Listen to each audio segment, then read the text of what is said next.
प्रिय भक्तों, हरे कृष्णा। आज हम सुनाने जा रहे हैं गीता प्रेस गोरखपुर कल्याण से प्रकाशित कृपानुभूति अंक से श्री गीता जी के पाठ का चमत्कार है। ये भक्तों बिल्कुल सत्य घटना है, विश्वास की घटना है, भगवान की भक्ति बढ़ाने वाली घटना है।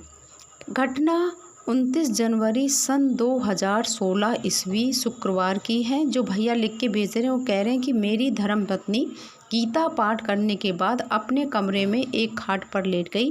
वह कमरा इतना छोटा था कि उसमें मुश्किल से 2 खाट ही पड़ सकती थी।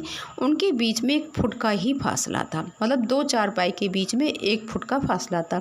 खाट पर लेटते ही उन्होंने ज्यों ही दाहिनी ओर दीवार की तरफ करवट ली, त्यों ही अचानक छत से लगा पंखा धड़ाम से दोनों खाटों के बीच उस खाट से टकराते हुए टेढ़ा होकर गिर पड़ा, जिस पर मेरी धर्मपत्नी लेटी हुई थी और मैं बाहर बरामदे में बैठा अध्ययन कर रहा था। आवाज़ सुनकर कमरे में आया तो देखा कि धर्मपत्नी घबराई हुई सी भगवान की कृपा से अपनी जान बच जाने का बखान कर रही थी और छत का पंखा टेढ़ा होकर 2 खाटों के बीच इस प्रकार पड़ा था जैसे पंखों को किसी ने आसानी से रख दिया हो।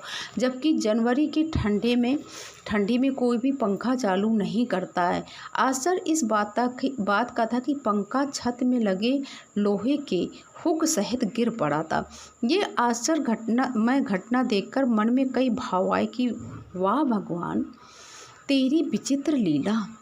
कैसे किसी को मौत या दुर्घटना से बचाना। यदि ये पंखा सीधा मेरी धर्मपत्नी की छाती या सिर पर गिरता तो क्या स्थिति होती। यदि उन्होंने दाहिनी ओर करवट दीवार न लेकर के दीवार की ओर ले ली होती तो पता नहीं कितना बड़ा हादसा हो जाता, जिसकी कल्पना भी नहीं की जा सकती। वाह रे प्रभु, तेरी लीला, तेरी महिमा अनंत है।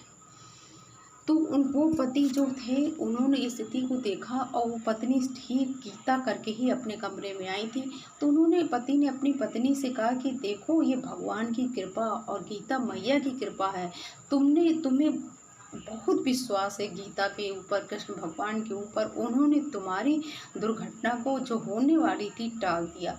ऐसे हैं हमारे कृष्ण कन्हैया, जो हमारी सभी कष्टों को, विपत्तियों को दूर करते हैं। जय गीता मैया, जय श्री कृष्णा।